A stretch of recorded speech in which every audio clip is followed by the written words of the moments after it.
Hello. It's been a while.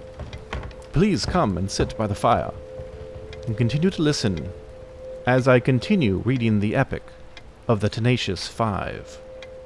Our story continues with the sound of carriage wheels trundling over a rough cobblestone street as our adventurers return to the city of Baldur's Gate.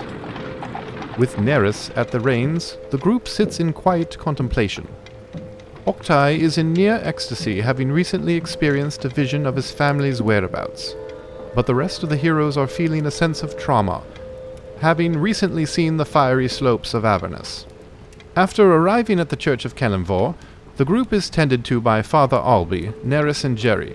They speak with the clergyman about the Noxken Arcanum, Candlekeep Library, and Jerry's homeland. The next morning they depart and split briefly to attend to personal affairs. There is a peculiar energy in the air, and it is discovered that the Hellriders from El Terrell have been asked to help guard the city. Once reconvened at the Blade and Stars Inn, the group finds out that the Van Thampers have fled the city, releasing Balok from his imprisonment.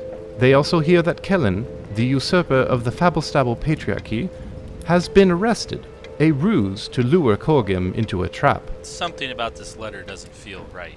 Korgim summons a new familiar in the form of a fox named Voss, who serves as a conduit to the consciousness of his deceased Uncle Alston, the previous family patriarch. Baldur's Gate is under martial law due to the rising sense of fear and panic permeating the city, but while at the inn, the group takes this time to attend to other matters. Blywyn reads her father's correspondence and receives a care package containing a luvula, discovered in the far reaches of where Blywyn was found as a child. Hearing my father's voice in every pen stroke fortified my strength to fight again. Judaiah reveals his struggle with depression, despite encouraging words and the gift of a magical beard comb. Korgim and Octai commission contractors to repair the church's roof and construct a comfortable bed for Father Alby. And finally, the group investigates Thavius Kriegs' journal and discovers it is magically booby-trapped. The group depart the inn when they are unsuccessfully ambushed by a deranged cask rider who has been demon-touched by Pazuzu. After subduing the man, they confine him to the Flaming Fist headquarters for his own safety. Kriegdor, Octai, and Blywyn depart to the Low Lantern Inn and speak with Amric Van Thampa, who decides to aid the group with information about his family, Vola, Thirstwell, and Mortlock. He explains that he's been spying on them and attempting to thwart their efforts in damning the city. He agrees to help the party with his expertise and access to the waterworks below the city. I don't trust him. Meanwhile, Korgim and Judaiah attempt to sneak into the Fabelstabble Manor from underground. They discover a secret black market along the way, called the Undercellar. The pair access the vaults and are reunited with the Modrons. They discover that Kellen has locked the family in their quarters, filled the house with magical traps, and is giving lodging to foul cultists of Sardaukar. After attempting to rescue the family, the two are forced to make an escape with the help of the sentient house. How do you like my house now? Once rendezvoused at the Blade and Stars Inn, a mob forms outside and begins to attack two stranded Flaming Fist soldiers. The party intervenes and discovers that the mob was being influenced by Chasmi monsters. While dispatching their foes, Judaiah summons shades of his ancestors to aid him in battle, a new development with dire implications. No, don't go.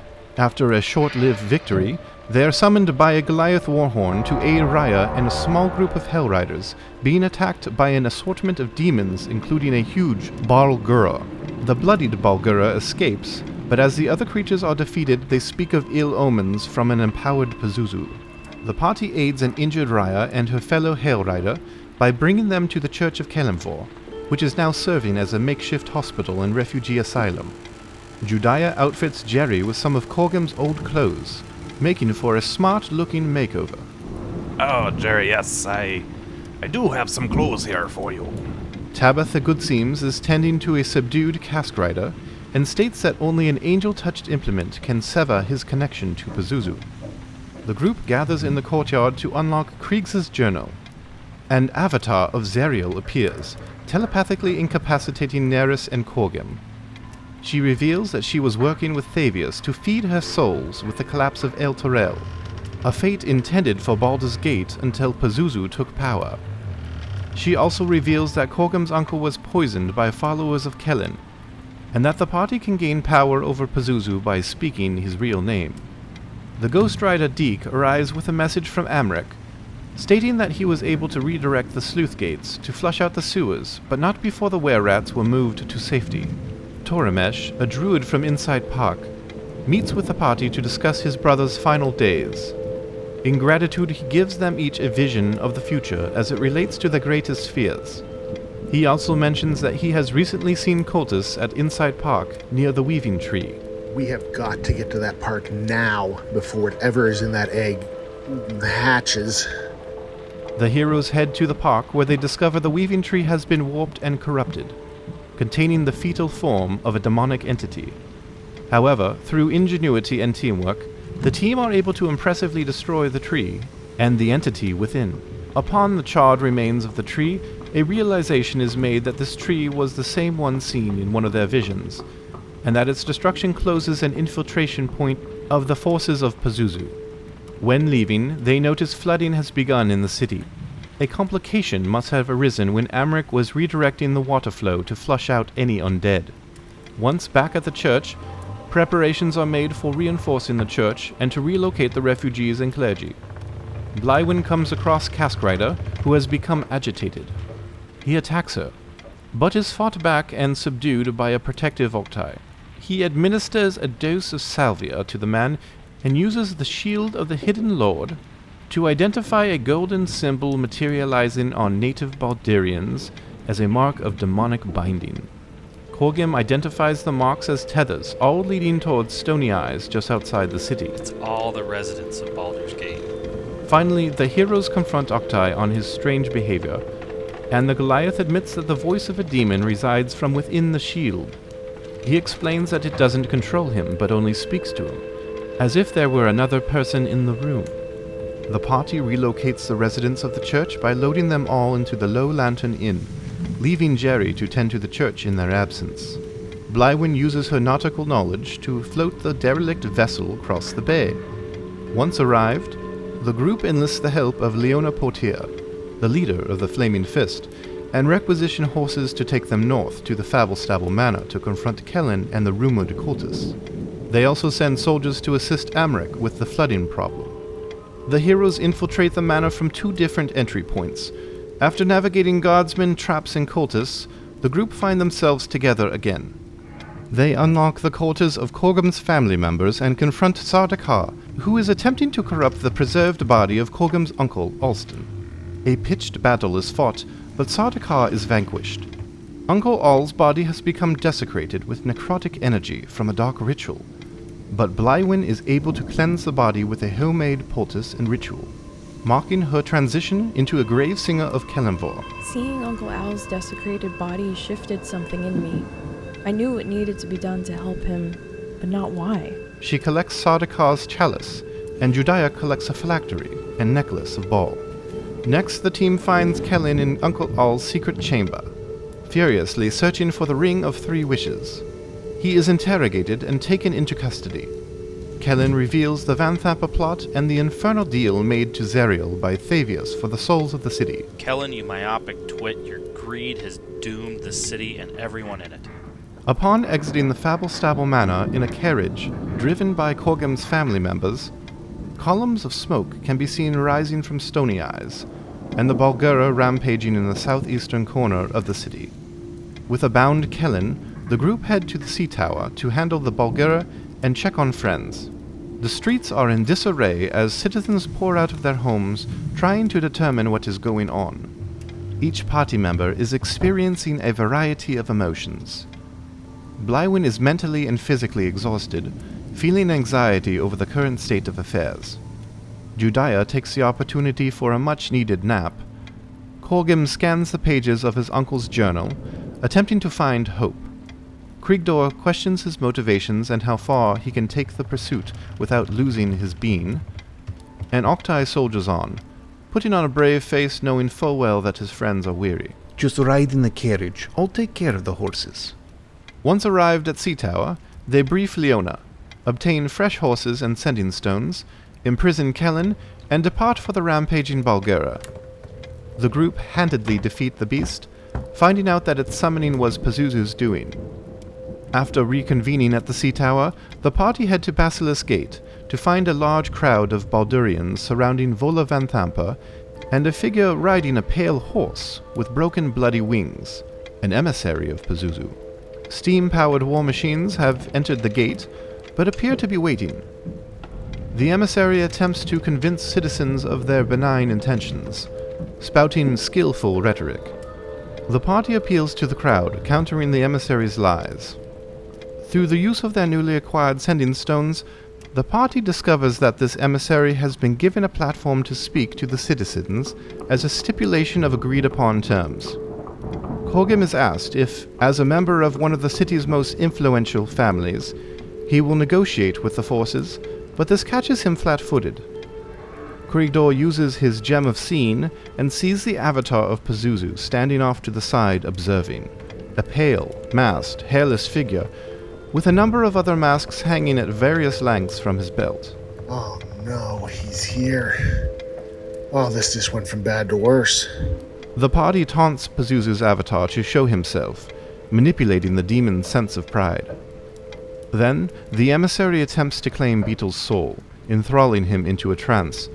In this state, he is able to wiggle himself out of Blywyn and Oktai's panicked grasps. Oktai, we can't let this happen. Beetle is then suspended in mid-air, his eyes rolling back into his head as the emissary begins some sort of unholy ritual. In desperation, Oktai attempts to tackle the emissary, but is deflected and thrown to the ground by some sort of unseen force. Krigdor is on Oktai's rear guard, following the Goliath's failed action with a flurry of claws, but the damage is reflected back onto him, cutting him up and bloodying him to the point of near death. Judaiah, having snuck up to the emissary's flank, brings his warhammer down on the monster, but this causes his warhammer to shatter instead. No, my clan's hammer! Seeing her friends failing, Blywyn resorts to summoning Zeriel's avatar, with Thavius Kriegs' journal. This draws out the avatar into showing himself, and in a battle of wills, forces the journal shut in spite of Blywyn's mage hand attempting to hold it open, and cancelling Zeriel's presence from this plane. Upon seeing his nemesis, Oktai charges at the avatar, but is in turn mobilized in the air with a powerful telekinesis, his arms out to his sides struggling against the force. Father Albi calls out amid the chaos and bargains his life to save Neris, Beetle, and Korgim from damnation. Upon seeing his vision at the church coming into reality, Oktai cries out in anguish while Blywyn and Neris look on helplessly, and as this dark exchange is occurring, the priest turns to the party and tells them to flee. Fly, you fools! In an enraged reaction, Oktai's astral appendages emerge from his body with a burst of speed and attempt to reach the avatar. However, an invisible shield holds them back. Struggling against the telekinesis, Oktai is able to reform the end of one of his appendages into a point, piercing the shield enough to rip off the mask on the avatar's head. A demonic, bird-like face is revealed, breaking the avatar's concentration. Blywyn, seeing the shield dropping, throws a vial of holy water at the avatar's face, hitting her target squarely. The vial bursts open, brutally melting the flesh on the avatar's face, and this in turn causes an extraordinary amount of pain to the tethered citizens of Baldur's Gate as well, and screams are let out all around. Oktai is released from the telekinesis and drops to the ground. He calls out to Drake through the sending stone with 3 words. Drake! Archers! Now! Arrows rain down in the area from the city wall, and Oktai pivots, putting his back and the visage of Golgoth on his shield directly into the avatar's vision, and in the line of the incoming barrage. Seeing an old adversary unexpectedly like this prevents the avatar from defending against the onslaught, and is destroyed with a powerful burst of arcane energy. Korgim deftly summons a fog of war over the area, allowing the party to collect their wounded and escape in the aftermath. And our chapter ends with the group riding out of town in a carriage, with Neris at the reins. Beetle wakes up from unconsciousness to Blywyn's loving arms. Judaiah stares down at the remains of his destroyed family heirloom, Octai remains unconscious from the explosion on the floor of the carriage. Kriegdor expresses to the group his frustration with losing to evil forces, and vows to put Pazuzu on his revenge list. I'm done. I'm done losing everything to the demons. I lost my land to Bane. We've lost people to Pazuzu. I'm done. And finally Korgem sits in quiet contemplation, considering the role of his leadership in the city and the failure that they've all suffered in losing so many friends and family to the forces of evil.